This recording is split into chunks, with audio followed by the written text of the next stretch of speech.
Welcome to the Alex Merced Cast, where Alex Merced of AlexMerced.com brings you principled, thoughtful, libertarian commentary on issues that matter.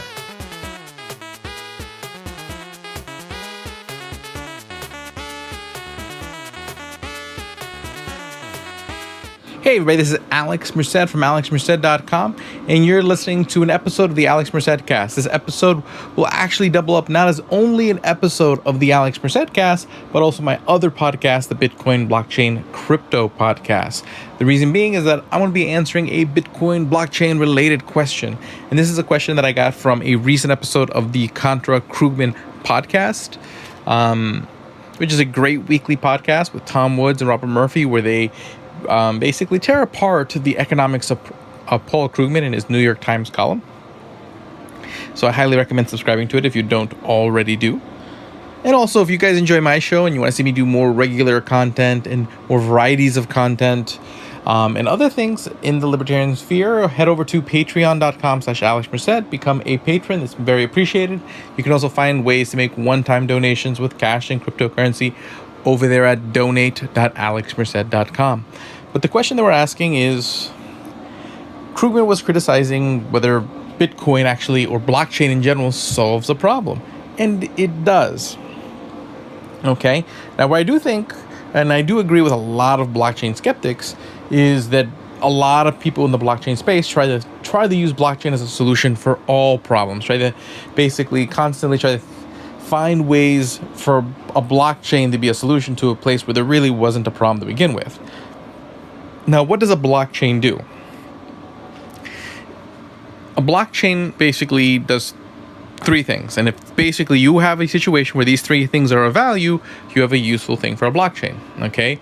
It keeps, and then when I say a blockchain in this case, I'm really referring to public blockchains, meaning this is a blockchain that everyone can basically have access to, that everyone can sort of mine and curate together, kind of like a Bitcoin or a Litecoin, and other public blockchains. Okay, because there are private blockchains where basically it's just one company maintaining a database. In that case, why you'd want a blockchain is a little bit less clear to me. Okay, but the benefit of a public blockchain is, one, decentralization of information. Okay, so you don't have all your eggs in one basket. You have information in several different places, allowing you to have redundancy and safety of information. And that redundancy definitely provides value in the sense that that database is going to be hard to lose. It's going to be available for people to look at for years to come, regardless of what's going on in the world.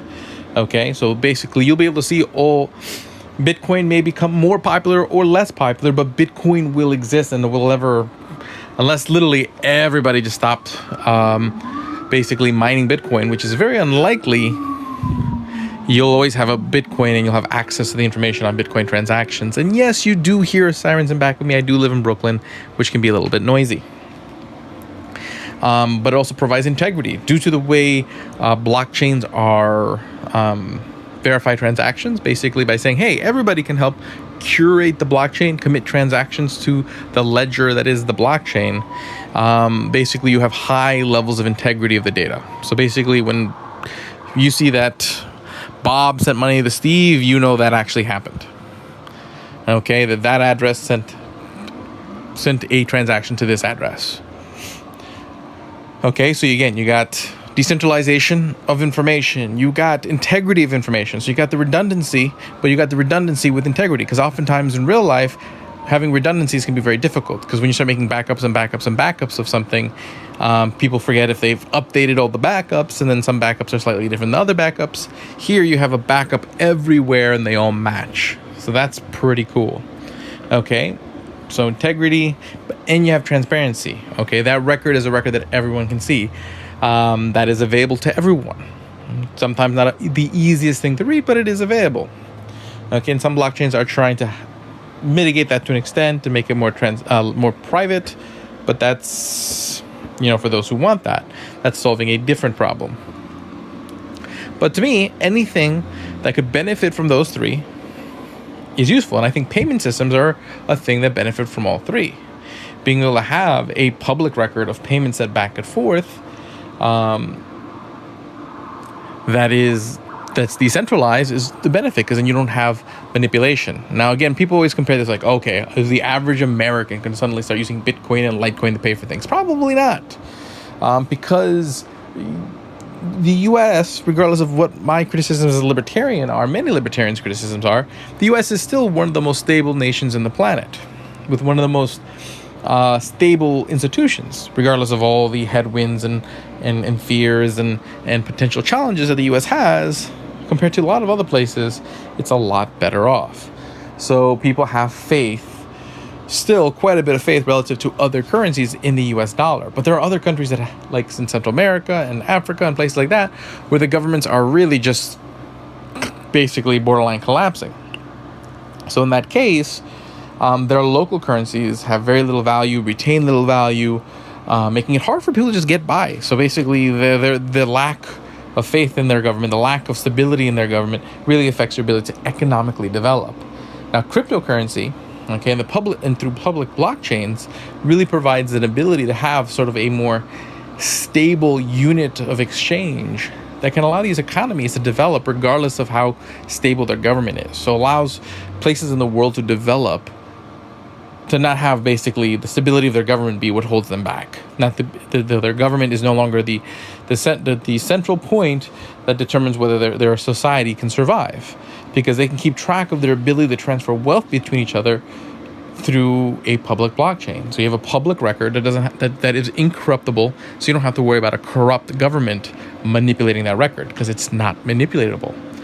And you could apply that to all sorts of public records. So if your government is corrupt, now you could have a public record of property ownership.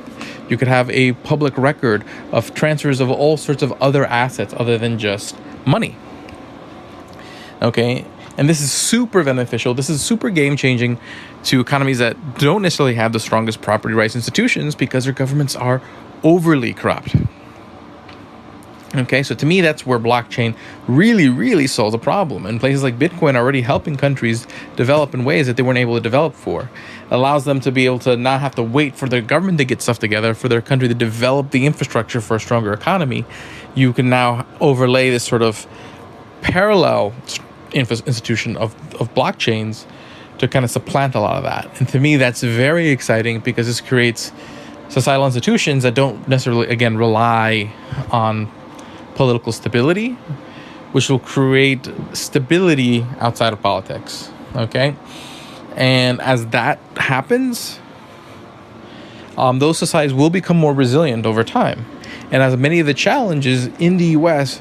do come into fruition, which could be soon, could be generations from now, when those challenges do come, it's going to be those societies that are going to sort of leapfrog at that point, because the political challenges will no longer be holding them back, will be holding us back, because we're not going to embrace these new technologies in the same way they will, because the marginal benefit isn't there. Okay, the easierness of being able to pay something through Bitcoin versus my Visa card isn't so different that many people are going to make that leap. Okay, the need for privacy using something like a Monero, a Dash, a Zcash isn't necessarily going to benefit most people so much versus the current infrastructure, like using like a Swift network, a Visa, MasterCard, that they're going to want to make that switch. But again, there's a lot of places in the world that don't have access to these things, aren't going to have access to these things anytime soon, and things like Bitcoin and Litecoin offer them a much sounder alternative to what is available to them, that they will embrace these technologies and adapt these technologies in much bigger ways sooner. So it does solve a problem, as we've seen in Venezuela, as we've seen in Africa. If you take a look at companies like BitPesa that have been able to offer remittances to places that couldn't offer remittances before. Venezuela, where people basically were able to survive and still be able to provide for themselves because of things like Bitcoin. Or, take a look at like what happened in Cyprus, where people were able to avoid government confiscation because they were able to hide their wealth in Bitcoin. So Bitcoin does solve a problem. Blockchain does solve a problem. And yes, theoretically, if everyone did the same thing at the same time, meaning just stop using a particular blockchain, that blockchain becomes worthless. But when has everyone in the world unanimously done the same thing at the same time? There may be cycles. Things may fluctuate, but those public blockchains that exist, and they will exist. And there's going to be people who are going to find value in that and be able to overcome challenges they weren't able to overcome before because of that. And that's a beautiful thing. So my name is Alex Merced. You're listening to either the Alex Merced Cast or the Bitcoin Blockchain Crypto Podcast.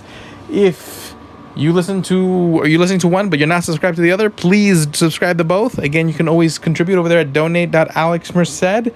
And thank you guys very much for listening. I'll see you guys soon.